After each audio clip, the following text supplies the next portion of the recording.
we are again speaking with authors who are embracing this year's theme, the changing mindset of business. For so many of our CEOs, the best performers are often those people that can do it all without breaking a sweat as they balance two entirely separate spheres of life and work. But are they? So the brightest stars, however, often burn out in today's fast-paced environment. And to talk more about that, I'm delighted Dr. Neha Sangwan, with her new book, Powered by Me, From Burned Out to Fully Charged in Work and Life, is here to talk about her book through her own lived experience and her deep understanding. Dr. Sangwan is so unique. She is an internal medicine physician. She's been a mechanical engineer. She's now CEO of Intuitive Intelligence, her own consulting and executive coaching business. So we're always interested in talking about authors, innovators, and entrepreneurs.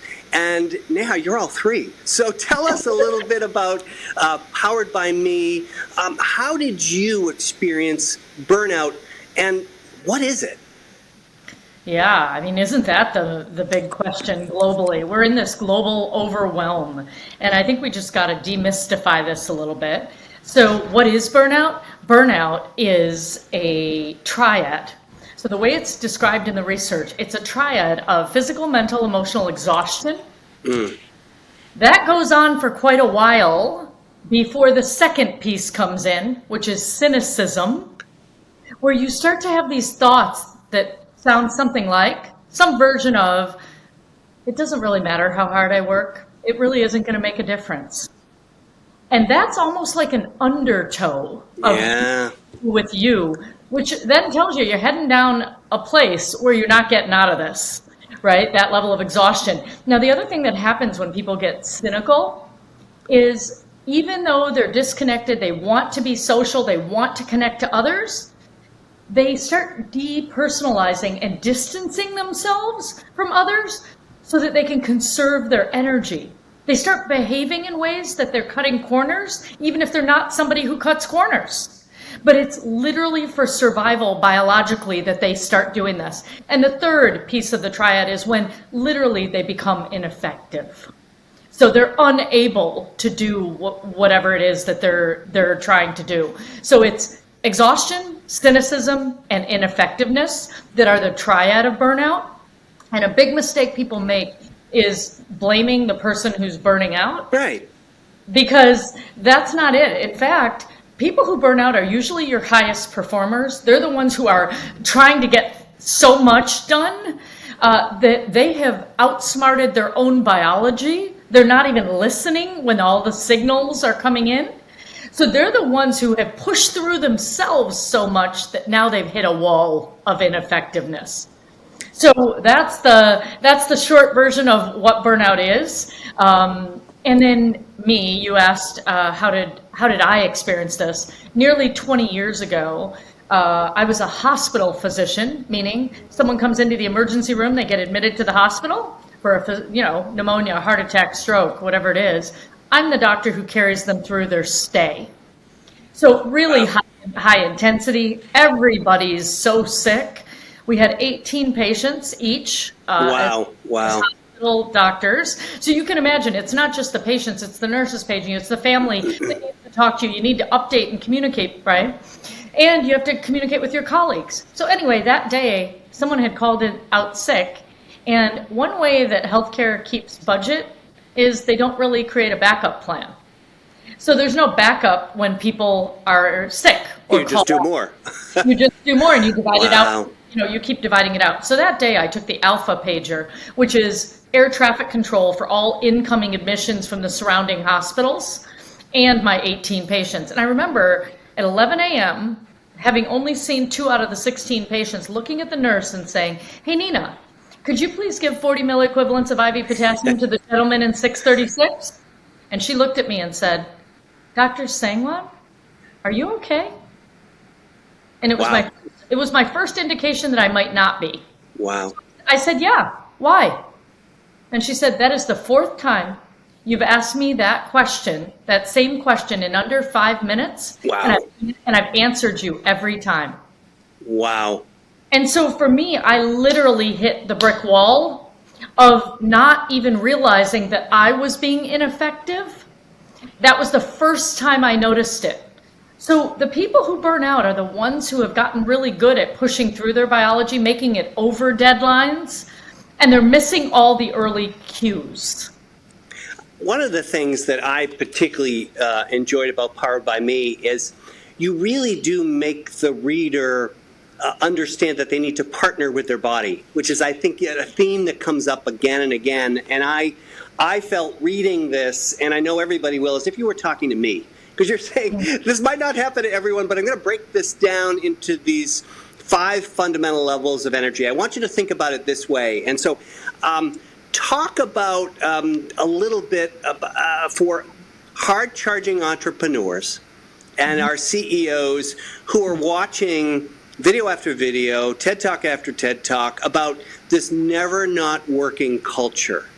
That in business, you've got to hustle, and you should always be hustling, and it's okay to be sleep deprived, and if you're not going to 15 different presentations, you're not working hard enough. What would you say to them, in addition to maybe you need to take the time either to listen to this or to read it? Yeah. Well, let me tell you where the gap is here. So for the CEOs that are listening and entrepreneurs, you're going to need this pretty soon when you have a huge team that's going to be built for your company. When an employee goes to, they're not feeling well, they go to Employee Assistance Program, EAP. Right. EAP sends them to me. I'm a doctor, and I have 2 tools for them. I assess if I think they're burned out or what's happening, and I write them for time off so they can get 60% of their pay while they're recovering. The second tool I have is a cocktail of medications for helping them sleep, taking care of anxiety or depression. So an antidepressant, anti-anxiety, or sleep medication. That's it. So 10 days later or a month later, what you're doing is you're sending people back into the ring for round 2 with no understanding of how they got there or how to do it differently. And we expect them to be recovered. Everybody's waiting, like, when are they going to come back from stress leave? Because we need to get them going, right? So what you're speaking about is the 5 energies, where you are on the spectrum from burned out to fully charged, can be determined by whether you have a net gain or a net drain of energy on a physical, mental, emotional, social, or spiritual level. I love how you broke that up. Yeah. I had to create a wide net because how people get to burnout is as unique as their fingerprint. The choices they've made, the environment they're in, their upbringing, the circumstances of the world. And so what I've done is I've demystified burnout, I've personalized it to the individual, and I've given you powerful and practical tools to get to the root of what's happening and heal. Let me ask a couple of questions, because this is all the rage now on Netflix. We're talking about blue zones and the like. Can you talk about some of these areas? I want to talk about what people eat, what they put into their bodies, because you talk about that. And then I want to talk a little bit about exercise. And I want you to speak to that entrepreneur who says, I don't have time. I got to eat out. I got to do this fast. I just don't have time to exercise. Okay. So the first thing I'll say is it's all connected. One of the big things I hear from CEOs and entrepreneurs is, I'll sleep when I'm dead. I'll sleep on the weekend. Right. And when they need more time in the day, what they usually do is cut it out of sleep. And so what I want them to know is, if they think sleep is a waste of time, and they're thinking that they're not getting anything done on their external to-do list, they're right. Except what they don't understand is their body has an internal to-do list. And there's 3 main things that happen when you sleep. Physical repair of not only your muscles, but more importantly, your immune function. So what is going to keep you healthy and keep you going must repair itself while you sleep.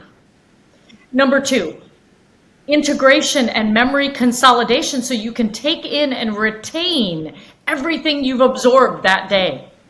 The third thing that's happening when you sleep is emotional processing. All the stress that you take every day and you absorb, that gets processed. It's called like a limbic system flush.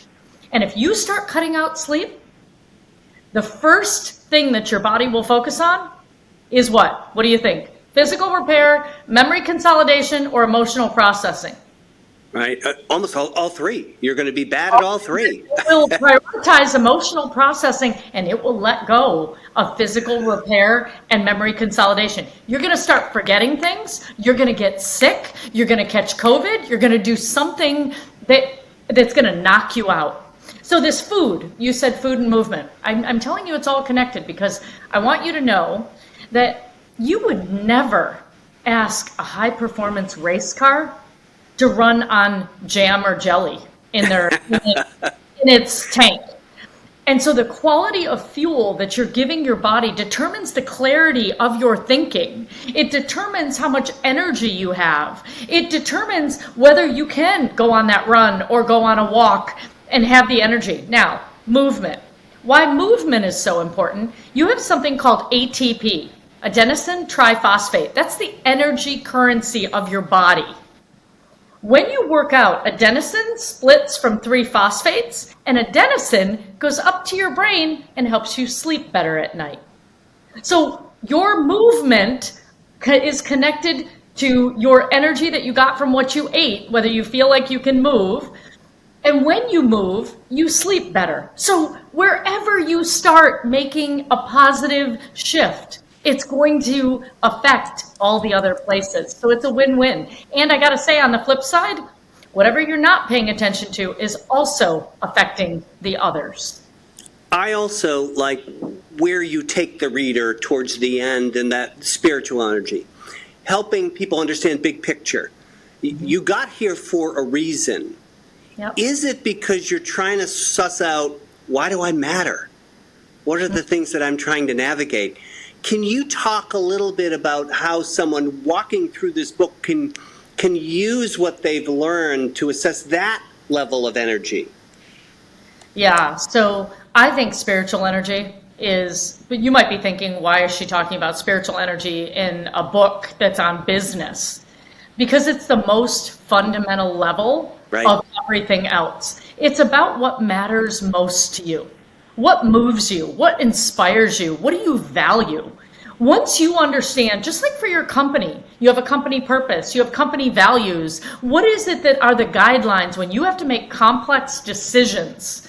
What framework, what scaffolding are you using to decide? So once you know your highest values, what I also speak about in the spiritual section is, where do you take risks? Right. Where do you not take risks? And in a world that's moving as fast as ours, where you need agility as an entrepreneur, as a CEO, you need your people to be able to change and pivot on a dime. They need to be able to be agile. Where self-trust comes in is where they trust themselves and where they trust you is where they will take risks and follow, where they will take risks and innovate, where your team together will be able to navigate the world moving this quickly. And the other pieces on spiritual are, once you understand your values, your highest values, it will help you make decisions quickly. Complex decisions will be made quickly, not just for what's good right now, but what's good for the short term and the long term. And you're also going to be paying attention not only to what's good for you, what's good for your stakeholders and your shareholders. So there's going to be a much wider lens that you use as you make these complex decisions that serves you over time. So relevant. It's really a guidebook to yourself, and that's what I found. Every chapter, I almost had to put it away and say, what did I take from that? And you've also got handy checklists and the like. Now, what are you reading or watching these days, in addition to your very, very busy life at Intuitive Intelligence? What are you thinking about? What are you reading? What are you watching? Well, I will tell you, I'm on book tour with my partner, Raj, and I did just finish his book, Awaken, which is a wonderful book. Wonderful book. Incredible. And what I listened to, which is unlike me, because I don't usually do this, I'm not a big royal family fan. I listened to Prince Harry, his memoir, Spare. And what I will tell you that is so interesting, there's a lot of controversy around it all and all of that. But what I do is, whenever there's controversy, I pay attention to N=1, me. So I listen and I pay attention, does body language align with tone and words? And if so, what do I think about all the noise that's being created? So what I found was, that in a world that's moving in the way that ours is, there are people who stand in their personal power even when it's not popular. And they're often playing the long game. And I think as an entrepreneur, you have a vision that you want to see borne out in the world, and people are going to tell you you can't do it. As a CEO, you're going to make decisions about hybrid work or other such entities where half the people are not going to agree with you. And I believe what Spare taught me was what personal power takes, what it takes to stand in your personal power. And I thought that was really riveting. And you said, what am I watching? The last one that I'd say that is insanely riveting is The Wisdom of Trauma by Gabor Mate. Fascinating. If you've ever wondered, what is all this talk about trauma, and do we all have it, or is that just for people who have come back, veterans from war? No, the answer is every single one of us has it. Right. And the way he, as an MD, breaks this down and makes it so doable and so understandable, I think as a world, this is going to be one of those must-watches. So The Wisdom of Trauma by Gabor Mate is the movie. The book was Spare, and Awakened by Raj Sisodia. Wow. Lots of food for thought. A book that everyone should read. Powered by me, from burned out to fully charged in work and life. Dr. Neha Sangwan, thank you so much for joining us. Thank you.